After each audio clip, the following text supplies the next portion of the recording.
mau nanya dulu nih buat scalper handal kita beli yoga tiap hari tiktokan.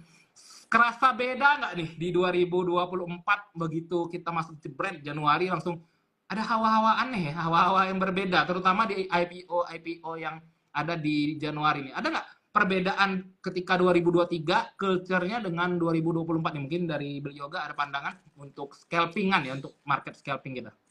Kalau kita bilang scalping kan rata-rata udah banyak yang bahas dan juga kerasa banget perbedaannya dulu dan sekarang. Ya teman-teman ngerasa lah kalau dulu tuh ya kalau naiknya itu kadang-kadang nggak ada alasan yang jelas juga, dan kalaupun naik itu pun kenceng banget gitu loh. Dan kalau kita spesifik sama topik kita yang IPO ini, justru kerasa ya bedanya IPO yang sekarang-sekarang ini dengan yang dulu-dulu juga untuk di scalpingin juga. Kalau dulu itu saya rasa jarang banget bisa dapat saham IPO yang untuk di scalpingin karena rata-rata pilihannya cuma dua aja dulu, antara mentok atas atau sekalian bubar ke bawah Betul. gitu. Karena dulu kan juga dulu kan pendek-pendek ya, mungkin dari yang zaman 7%, habis itu mungkin yang zaman masih 15%, habis itu baru-baru ini kan baru arah ARB normal. Betul. Ya sekarang udah nggak terlalu yang mentok atas gitu loh. Ada sih yang mentok atas, cuma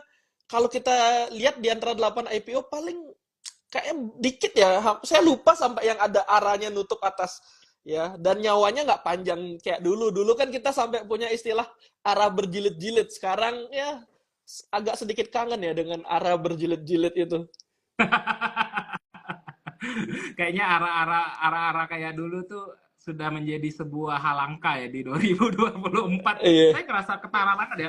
Mulai akhir 2023 aja udah ketara banget IPO-IPO yang ada itu.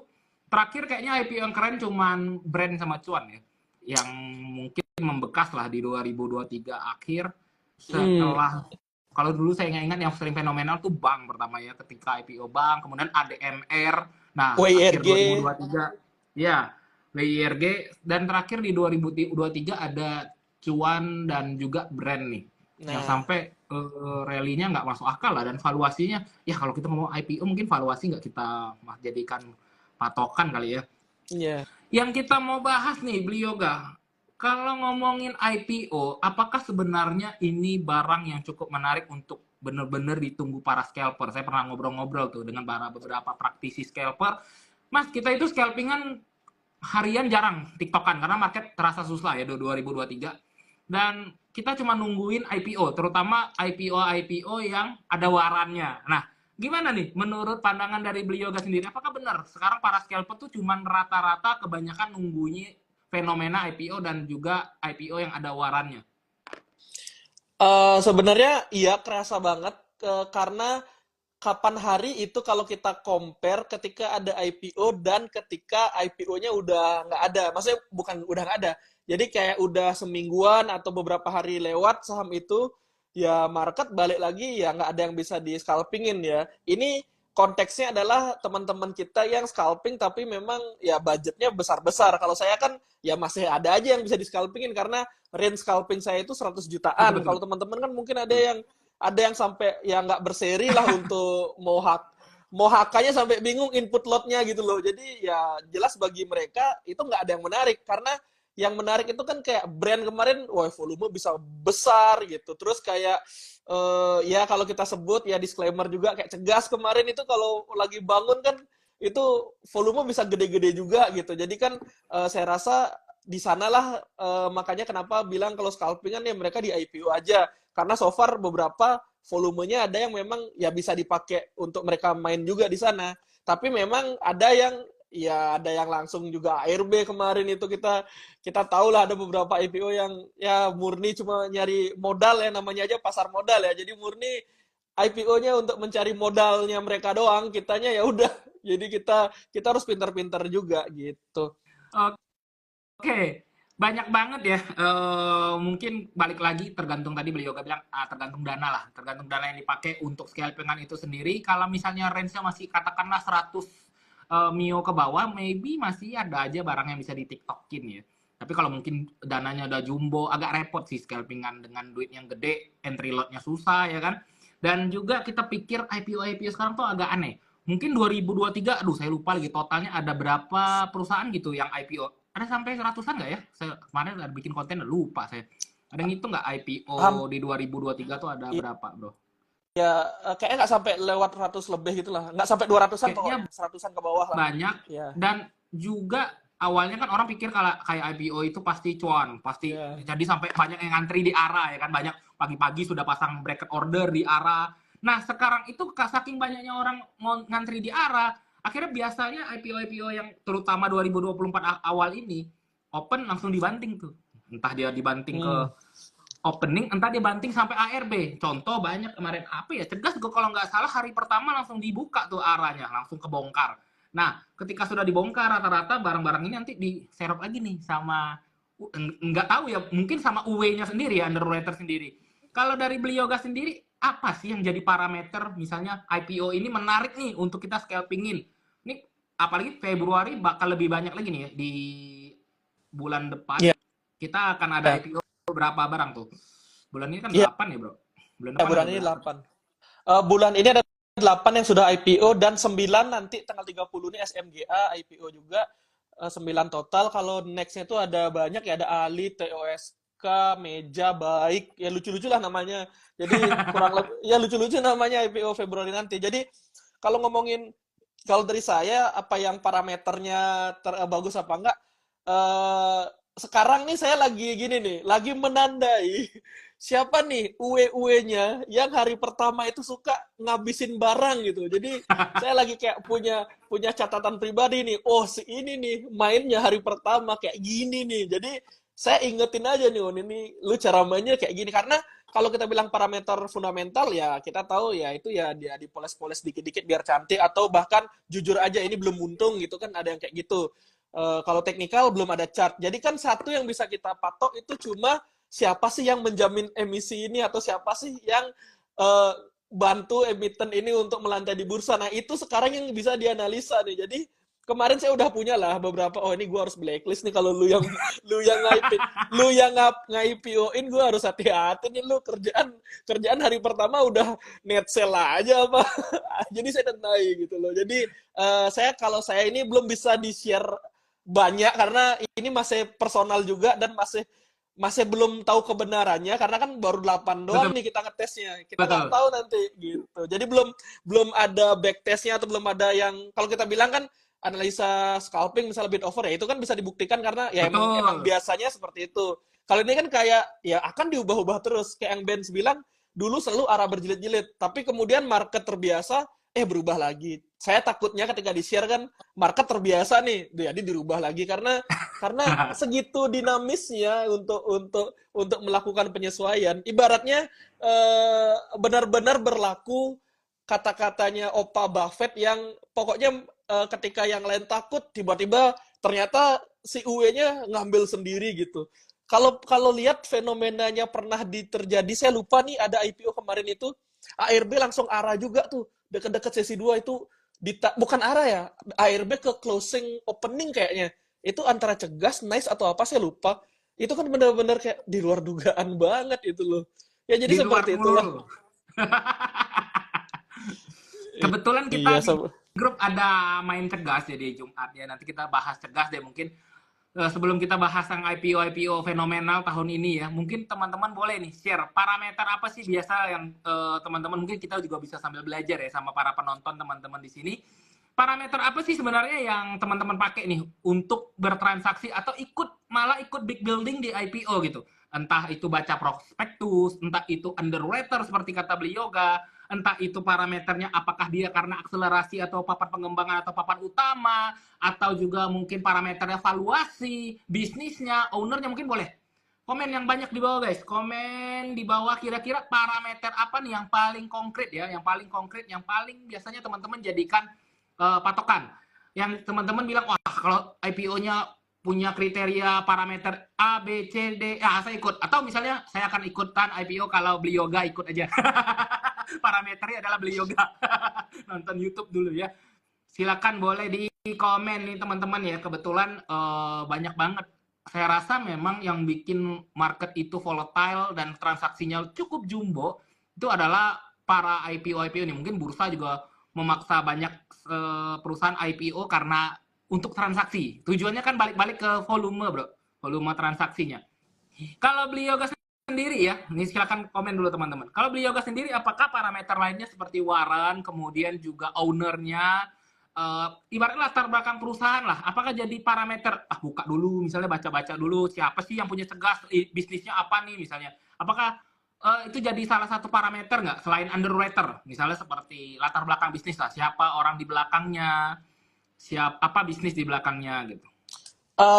Kalau so far ya, saya belum belum yang terlalu dalam banget, belum terlalu deep banget buat analisanya. Jadi mungkin bisa salah. Mungkin teman-teman yang kayak kata Ben tadi yang lebih udah pengalaman bisa di-share. Kalau saya sih so far ini ngelihat UE, terus ngelihat berapa share yang dibagikan. Misalnya ada waran pun waran yang dibagikan berapa gitu. Jadi hitungan kasarnya ketika nanti ngelihat di market, waduh ini udah mendekati nih sekian dari yang mereka bagikan. Misalnya dia let's say mereka IPO amount-nya kayak sebenarnya misalnya 70 bio misalnya 70 miliar. Terus transaksi udah mau 70 miliar, itu kan nggak make sense dia buang semua. Misalnya masih ketahan. Ya berarti paling toleransi saya 2 kali 3 kali lipat itu masih itu kalau dua kali 3 kali lipat masih ketahan ya berarti at least dia belum buang barang semua. Tapi kalau udah 2 kali 3 kali lipat tapi udah di merah ya berarti kan indikasinya ya pasti dibuang nih. Tapi kalau 2 kali 3 kali lipat masih ketahan, masih di atas, oh anggapannya ya kita-kitanya aja yang buang barang dan dia paling nggak mungkin buang semua gitu loh. Jadi ya banyak sih yang di selain UE juga. Jadi kayak berapa berapa share yang dibagikan sehingga kita tahu oh ini masih masih dikit nih gitu loh. Dan kemarin ini sebenarnya saya juga dapat sharing-sharingan dari salah satu teman juga, Mas Rizal juga dari Sekuritas. Dia sempat lah ngasih tahu kayak kemarin IPO-nya Waran Waran, aduh saya lupa Waran apa ya. Ada Waran yang jumlah IPO-nya tuh banyak banget.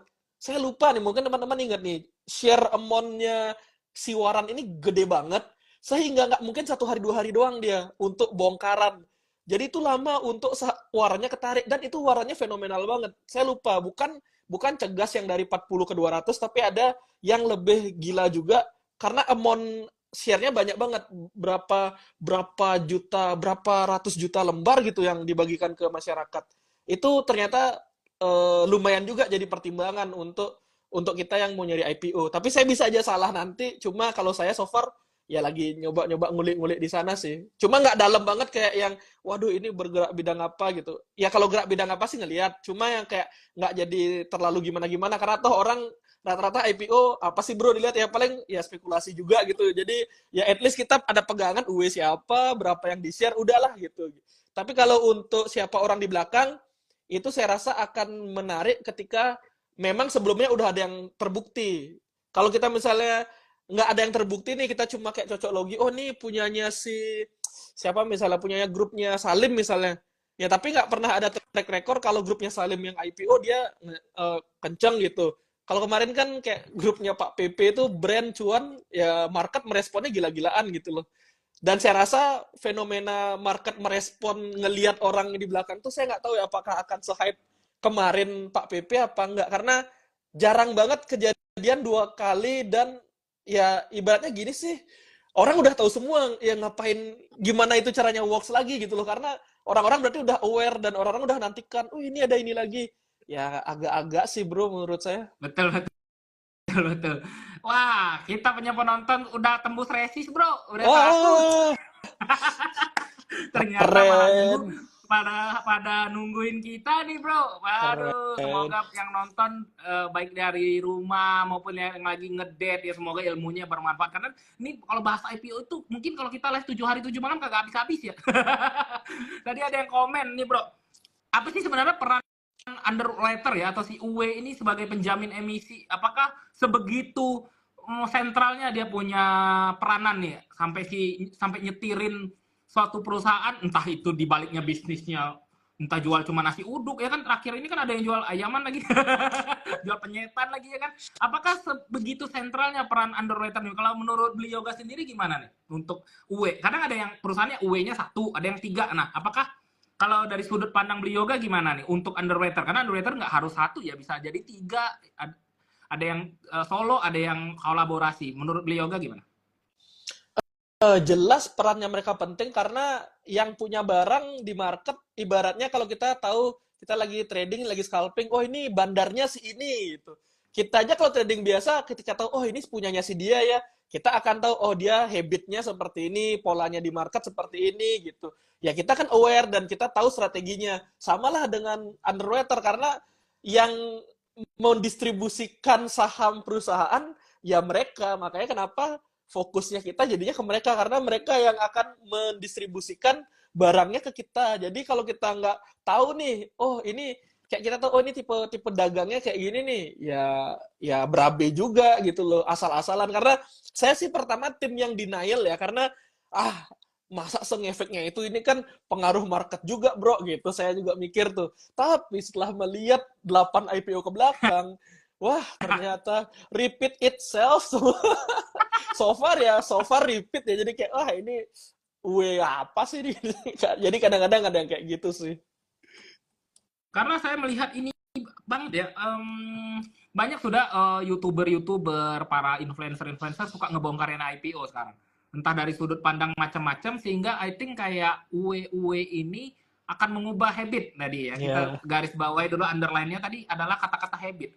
Underwriter ini kan bukan robot ya. Underwriter ini adalah segerombolan orang yang menekan enter, yang menjaga likuiditas, yang menjaga bid dan offer. Jadi yang namanya manusia pasti masih punya yang namanya perasaan pasti. Ibaratnya mereka masih mempermainkan psikologi. Perasaannya artinya apa? Mereka tidak peduli perasaan Anda, dia akan membalikkan lah. Ya, psikologi para pelaku market. Oh, si A bahasnya, wah kalau IPO-nya underwriter-nya si A pasti bagus, kalau si B pasti jelek. Wah, mungkin aja itu bisa terjadi kebalikannya. Mungkin, nggak tahu kita ya kan. Jadi cara yang benar-benar valid untuk mendeteksi IPO ini pasti gacor, IPO ini pasti jelek. Sebenarnya nggak ada parameter spesial ya, nggak ada parameter wah itu. Karena apa ya? Kalau ada parameter spesial gitu, gagal nanti IPO-nya, gagal nanti ibaratnya launching di bursanya akan gagal. Begitu pencet bel malu-maluin ARB ya kan. Ada tuh yang kemarin langsung pencet bel ARB ada juga sebenarnya. Saya pernah dengar beliau gak? Ini lucu nih, ini cerita dari teman saya. Ownernya ditanya, Pak, Bapak nggak malu Pak, nanti abis pencet bel langsung ARB, Bapak nggak malu? Nggak apa-apa, dia bilang. Yang penting kan cuan. Bener juga, itu bisa aja ya, ini kita off the record ya teman-teman ya. Karena biasanya IPO perusahaan ini, entah apapun perusahaannya, yang dijual kan itu sudah valuasinya berkali lipat. Entah itu 5 kali lipat, 10 kali lipat dari valuasi perusahaan aslinya. Katakanlah saya jual nasi uduk, saya akan IPO uduk nih misal ya, padahal saya cuma punya 5 gerobak, besok saya IPO akselerasi lah kan, uduk misalnya, nggak ada kan uduk kan, nah, anggaplah saya ya, besok begitu buka 100 langsung ARB tuh 35%, jadi berapa tuh, berapa sih, 100 kurang 100 kurang 35, 100 Ya jadi kurang 70-an berapa 65 gitu ya, jadinya. Ya 65. jadi IPO pertama nggak langsung 35 nggak sih, anggaplah langsung ARB, saya itu nggak rugi gitu. Saya sudah cuan, ibaratnya sudah cuan. Yang kasihan ini adalah dulu kan mungkin parameter ketika 2023 ke belakang ya. Itu katanya kalau nanti penjatahannya dapat 100% allotment jelek. Kayak dulu apa sih namanya, saham apa tuh, Bro? Sahamnya si Ya, Tommy tuh. ya pokoknya pernah ada sampai ada grupnya. Ingat semuanya dapat 100% Iya, itu. 100% allotment pasti jelek. Sekarang sudah main cantik ya kan, orang-orang sudah tahu. Diubah lagi. Jadi psikologi retail memang tidak akan dibuat menjadi mengerti. Pasti kita akan dibuat bertanya-tanya. Kayaknya jelek deh ini. Ada juga yang bilang kalau nggak salah saya pernah bikin konten nice tuh. Wah, uangnya bakal masuk ke owner nih semuanya, bukan untuk ekspansi. Saya akan hindari, naik loh, arah loh, bagus loh, nice gitu. Saya kira jual tisu, Bro. Itu jual nikel. Oh, oh nice yang tisu itu. Jadi kalau di grup saya bilang akak tisu.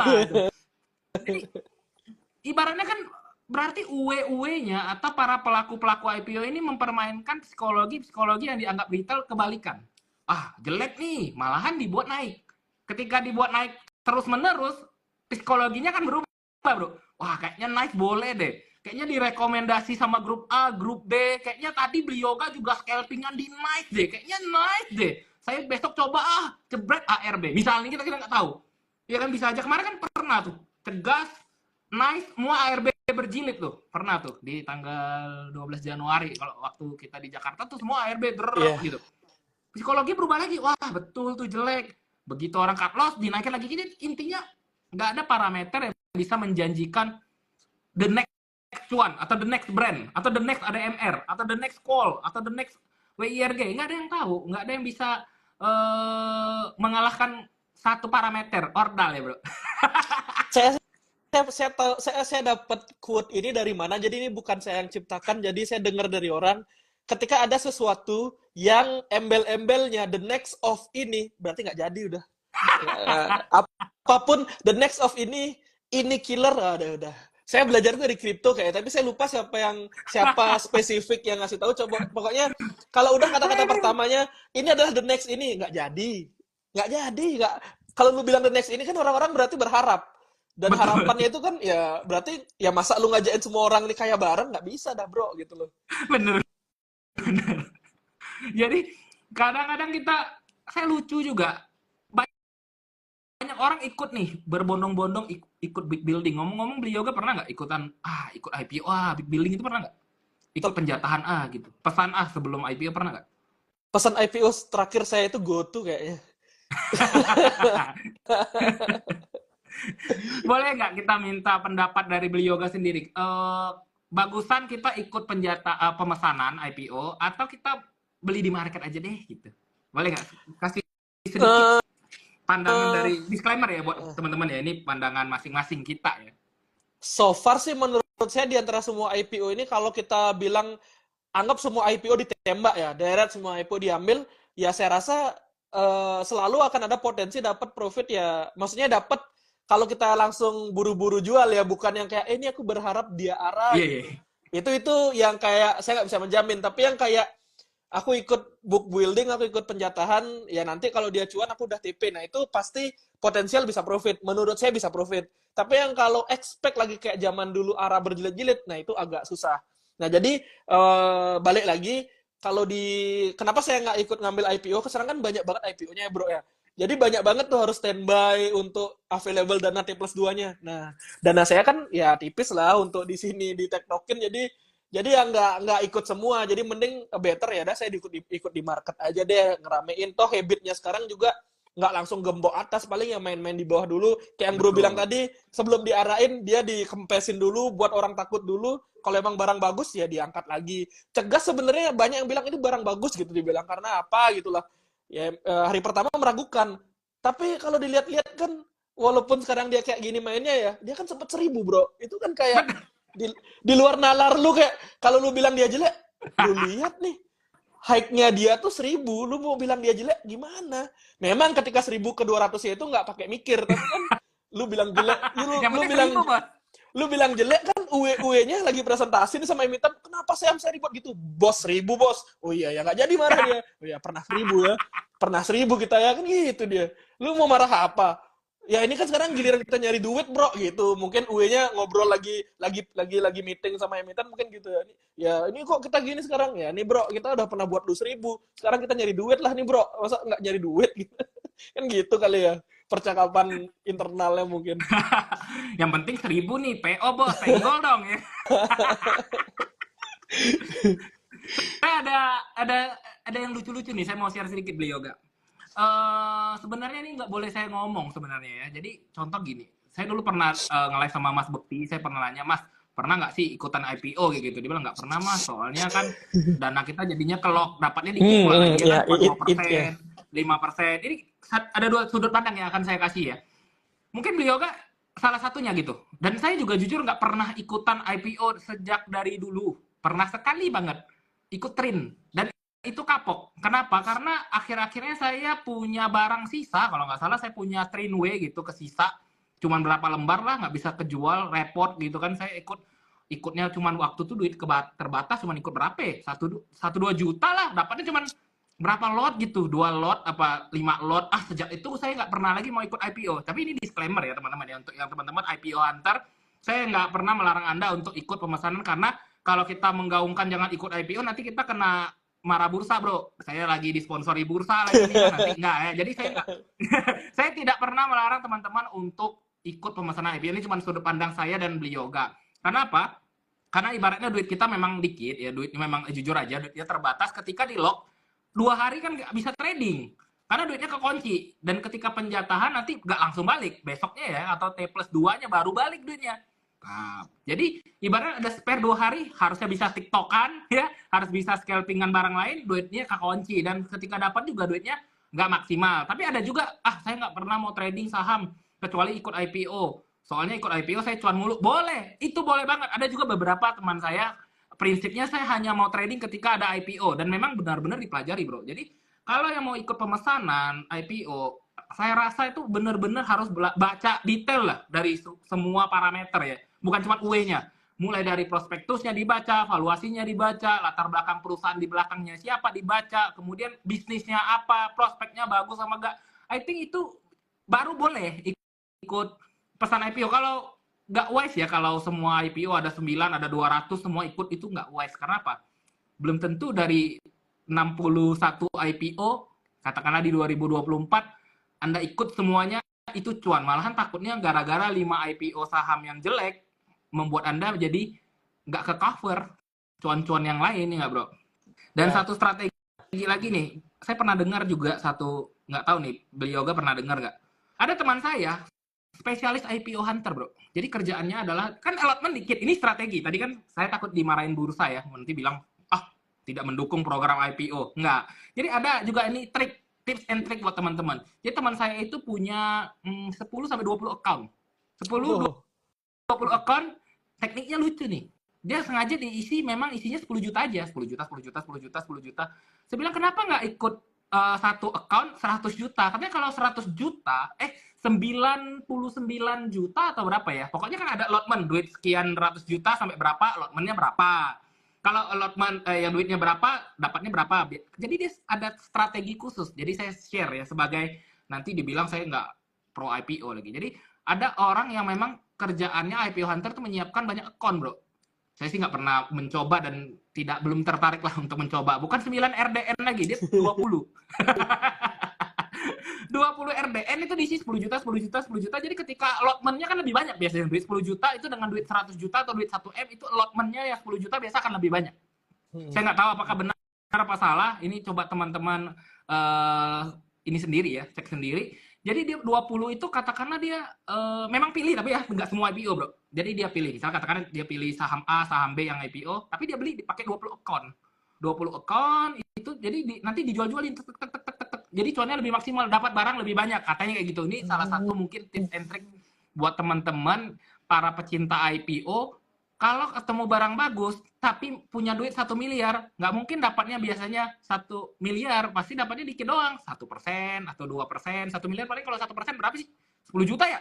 10 juta. Tapi kalau 1 miliarnya dibagi 20 account, isinya 10 juta, 10 juta, 10 juta. Katanya, allotment-nya lebih banyak. Coba nanti ya, coba teman-teman hitung-hitung sendiri deh. Hitung-hitung sendiri. Benar nggak apa yang saya bilang tadi? 1 miliar, 1 account, dibandingkan dipecah jadi 20 account. Harusnya allotment-nya lebih banyak ketika dipecah jadi 20 nomini. Ya, tapi itu nggak tahu nih, apakah saya menyalahi aturan bursa atau gimana, saya nggak paham. Tapi cuma share pengalamannya saya aja. Kalau menurut beliau gimana?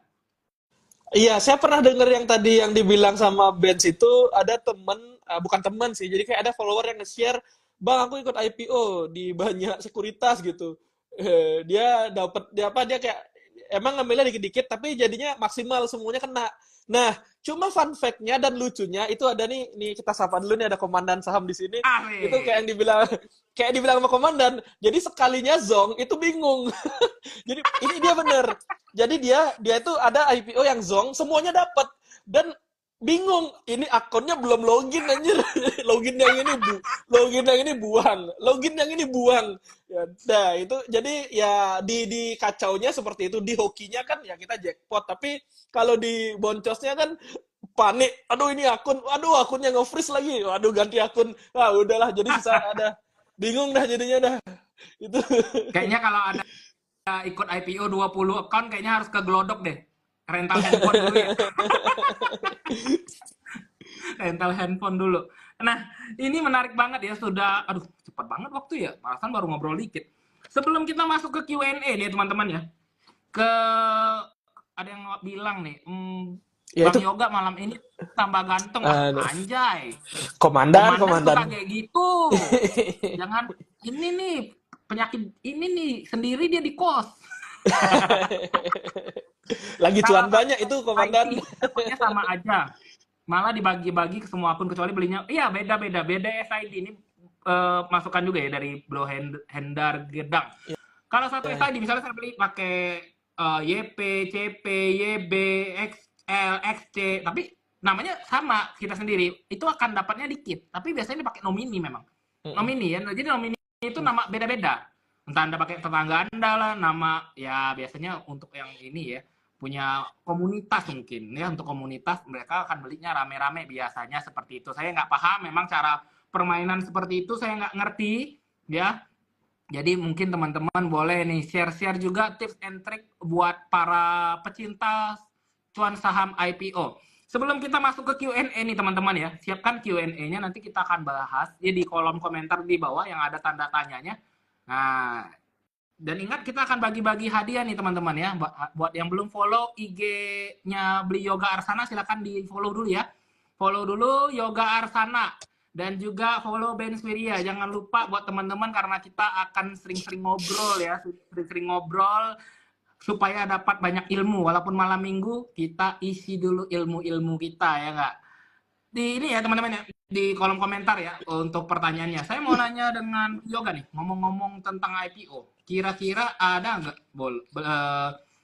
saham-saham yang sudah dilirik nih untuk Februari? Wah ini cakep nih, boleh nggak di-spill nih? Atau tahun ini cakep nih, boleh nggak di-spill? Atau yang masih cakep juga di 2024 nih, mungkin boleh di-spill.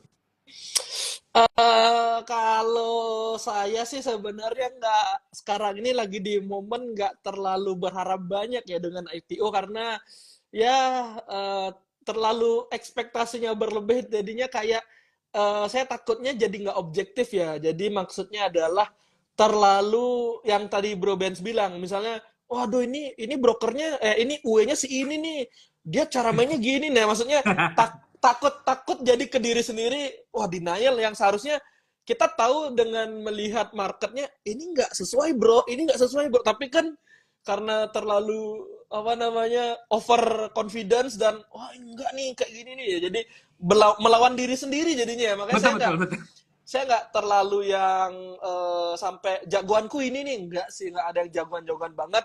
Saya lebih ke mungkin anggap-anggap aja oh ini kayak potensial gitu aja dan kalau IPO yang saya lihat ya saya anggap semuanya potensial aja udah jadi nanti kalau emang dia nggak sesuai saya treatnya kayak udah emang lu nggak cocok aja udah gitu dan mungkin saya lagi apa namanya riset pribadi aja jadi kayak oh catatan oh ini kayak gini fenomenanya apa jadi saya juga lagi ngerekap selama 2024 khususnya juga apa yang selain IPO aja jadi selain IPO juga, jadi kayak semua saham yang saya tradingin saya coba recap, jadi kayak ya biar ada backtestnya lah, oh ini ternyata nggak works nih kayak gini, jadi lebih ke belajar lagi buat diri sendiri karena ya kita harus belajar juga nih di market karena melihat 2023, 2022, 2021 semuanya beda-beda, jadi kayak wah ini gimana nih, jadi biar ada yang saya inget, jadi kan kita kan kemarin cuma sekedar inget-inget momen-momen kayak oh ada arah berjilid-jilid, oh ada gini, tapi spesifik momen tuh kita lupa, jadi saya belum bisa terlalu banyak share karena masih awal bulan nih, too early to judge. Jadi ya kita masih apapun nanti yang IPO mungkin kita lihat aja dan kita ya 8 ini udah kalau dari 8 ini sih yang saya lihat masih sama ya kayak beberapa tahun lalu untuk UE-nya, untuk underwater-nya. Tapi kita nggak tahu nih untuk IPO ke depannya apakah karena ngelihat market udah takut, jenuh atau mungkin market juga kapok ya kayak kita bilang wah kapok dah, jadi mungkin akan dirubah lagi. Nah itu pengen saya analisa juga, apakah bener nih jadinya dirubah nih habitnya nih, karena lu udah dicap jelek lo se-Indonesia. Apakah lu akan merubah itu? Tapi kalau enggak kan, oh berarti ada catatan nih, oh berarti ini tetap jadi ya UE-nya ini ya udahlah emang kayak gitu, it is what it is lah mereka, ya udahlah gitu. Jadi itu sih, too early lah untuk kita judge. Beliau Kak, jadi kira-kira nanti hasil dari backtestnya, hasil udah dari analisa-analisa bakal di-share di YouTube nggak nih? Iya di kelas lah. Iya. Boleh jadi kita kelas gimana cara ikutan pertanyaannya, Ya, iya. kira-kira boleh nggak di-share dikit nih? Enggak. Bercanda. Oh, enggak. Jadi saya nggak tahu apakah akan dikomersilkan free di YouTube atau apa, itu nggak tahu. Cuma ya sekomersil-komersilnya saya juga di YouTube ya ada share juga ujung-ujungnya gitu. Jadi ditunggu aja ya. Entah itu versinya nanti komersial di YouTube, entah komersial di ngomong-ngomong kan Bapak CEO Trading Hub ini ya. Boleh dong sedikit diceritain? Ya boleh lah. Kita sambilan ngobrol-ngobrol buat teman-teman yang kalau mau belajar sama beli yoga, ikut scalping bareng gimana sih caranya? Boleh nggak Yes. sedikit? Nah, ini sebenarnya bebas ya. Jadi sekarang saya lagi belum ada kelas-kelas yang kayak dulu lagi. Tapi nggak tahu, mungkin ya aja ada, siapa tahu. Jadi mungkin kalau ada, berarti lagi cut loss-nya lagi banyak banget ya. Makanya ada. Berarti so far nih Januari saya ini good nih. Karena belum ada open. Berarti so far so good. Banyak ya. Awal bulan ya kita kan ya kita jujur-jujur aja, toh semua juga ditutup-tutupin juga capek nanti. Apa namanya? Capek bohongnya nanti. Mending jujur-jujur aja. Nah, jadi so far so good lah untuk Januari ini.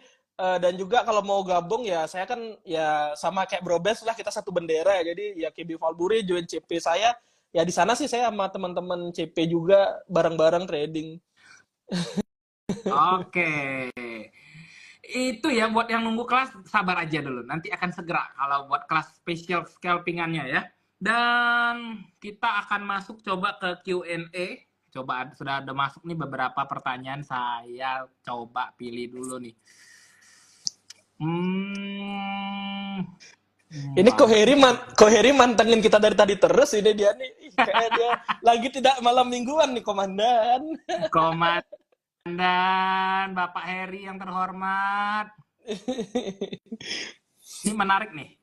Dari Aidan Nurul Hadiah. Tools trading itu berpengaruh nggak kira-kira? Kemarin kegulung cegas gara-gara laptop tiba-tiba ngehang. Wah, disabotase bandar tuh. Enggak ya. Menurut beli yoga gimana? Kira-kira tools trading itu berpengaruh nggak? Ini pertanyaan yang sudah dijawab di satu statement ini ya. Jadi mungkin saya membenarkan aja berpengaruh. Karena ini dia udah nanya, terus dia ngasih tahu kalau dia kejadian dan jadinya ya keganggu tradingnya. Tapi mungkin kalau hangnya ini cegas naik, dia bisa jual di atas, mungkin dia nggak akan nanya ini ya. Pasti kalau dari pertanyaannya ini sepertinya ketika beli nge-hang turun baru bisa. Tapi untuk menjawab ini ya jelas berpengaruh untuk toolsnya itu mungkin lebih ke kayak laptop yang kita gunakan atau PC, spesifikasinya gimana, apakah kuat untuk running online tradingnya, kemudian internet speed-nya juga, speed internetnya pun bukan yang speed untuk sharing ya. Ini fun fact, saya sempat ngobrol sama head IT CP terkait segala macam untuk kecepatan internet, untuk kecepatan online trading dan lain-lain. Itu dia yang dibilang. Jadi device yang pertama, device make sure yang kalau nggak up to date minimal ya yang masih kalau kita bahas mungkin prosesor segala macam yang 2-3 generasi ke belakang masih oke. Tapi yang mungkin udah 5 generasi, 6 generasi, bahkan 10 generasi, itu saya rasa mulai agak berat. Kemudian internet, speed internet juga, yaitu kalau kita misalnya bilang, oh speed internet kita nih 10 Mbps atau 100 Mbps, tapi ternyata dibagi oleh 10 device dan di-share ke semua keluarga make semua. Nah, itu sama aja. Itu akan masuk ke kita untuk trading juga akan ngaruh juga penerimaan download datanya itu akan ngaruh juga. Jadi apakah tools berpengaruh? Berpengaruh. Dan memang kalau dirasa kerjaannya adalah di trading atau di saham ya yang khusus di market ini, ya saya rasa investasi ke sana untuk modal kerja, untuk peralatan itu saya rasa worth it sih. Ketimbang ya ngeheng pusing sendiri. Kalau ngeheng terus di arah ya itu kita hang yang saya harapkan juga sih kalau kayak gitu. Oke, ini menarik ya. Sebenarnya pertanyaannya receh, nggak perlu kita jawab. Tapi ini menarik, bro. Iya, karena banyak yang relate pasti. Jadi gini ya menurut saya ya, memang ada 3 hal yang perlu diperhatikan.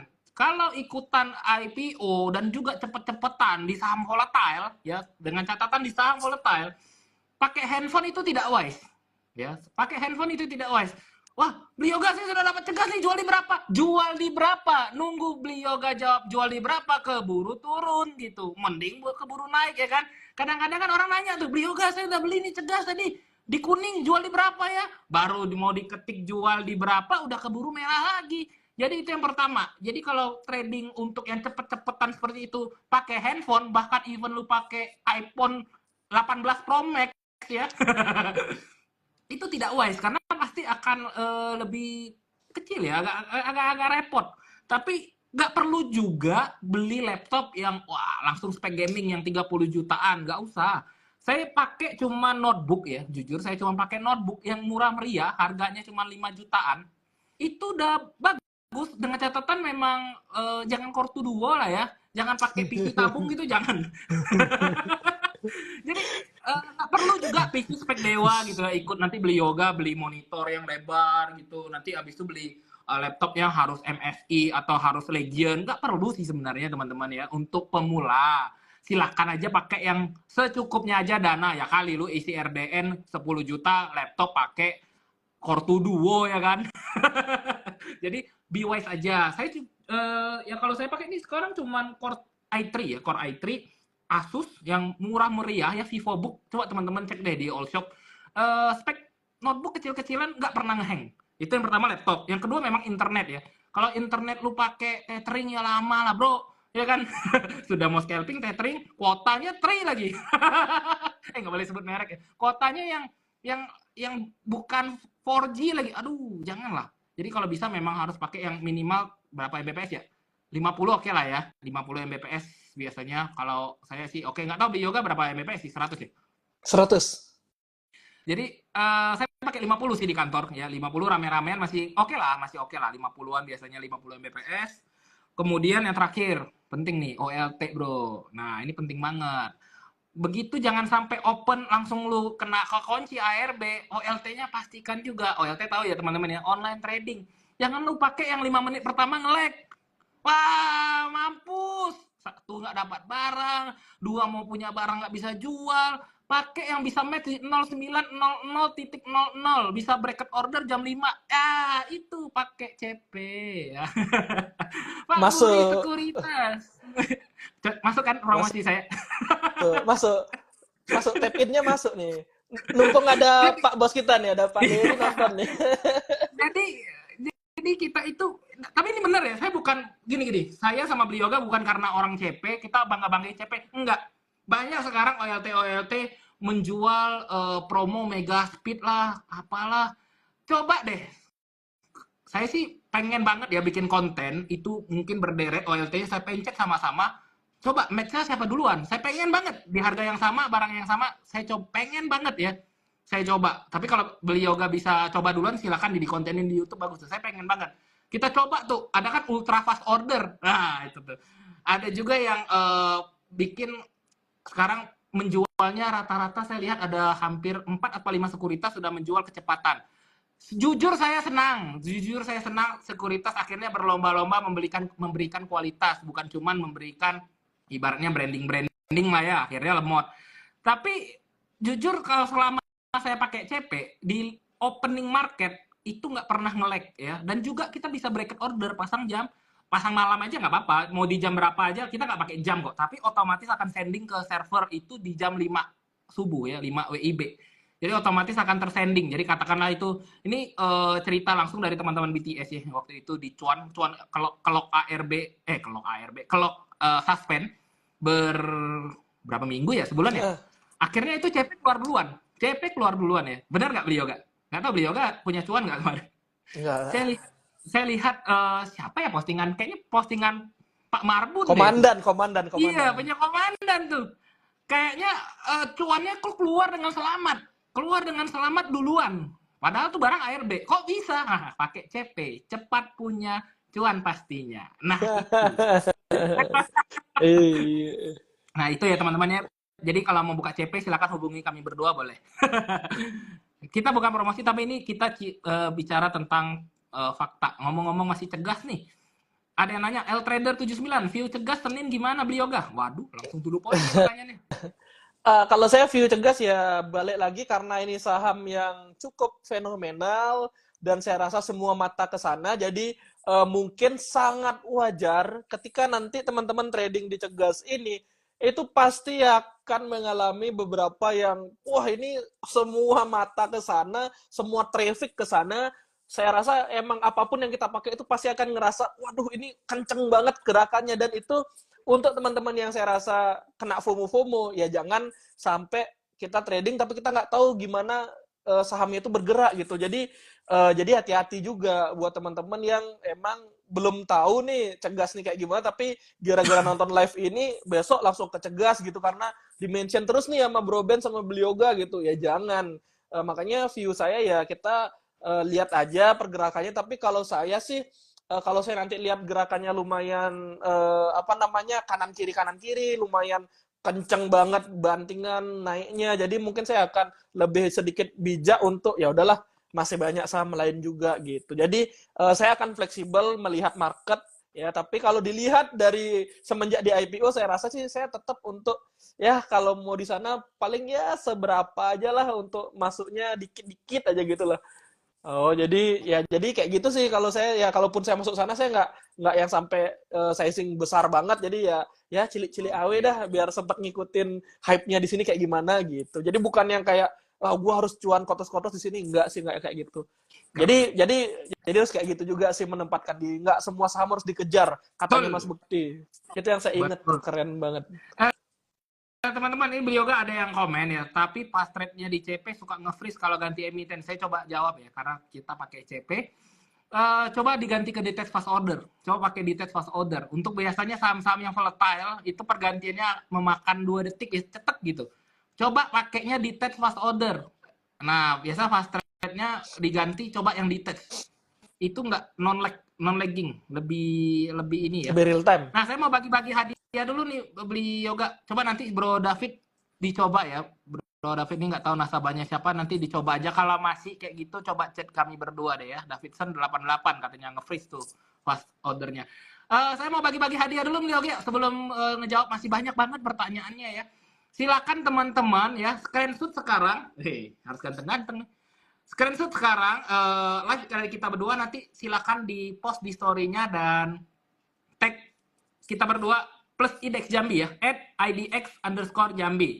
Nah nih, tag kita berdua, silakan di screenshot aja plus @IDX Jambi untuk pemenangnya ya. Kita akan pilih pemenangnya dengan yang punya silakan ya ngepost apa yang didapat dari live IG pada malam hari ini ya. Jadi yang terbaik kita akan berikan hadiah nih Blioga untuk para pemenangnya. Untuk live pada malam hari ini kita akan bagi-bagi hadiah untuk para pemenang. Silakan di screenshot dan kemudian di tag ke kita ya, tag @benswiria, tag Yoga Arsana dan IDX Jambi ya.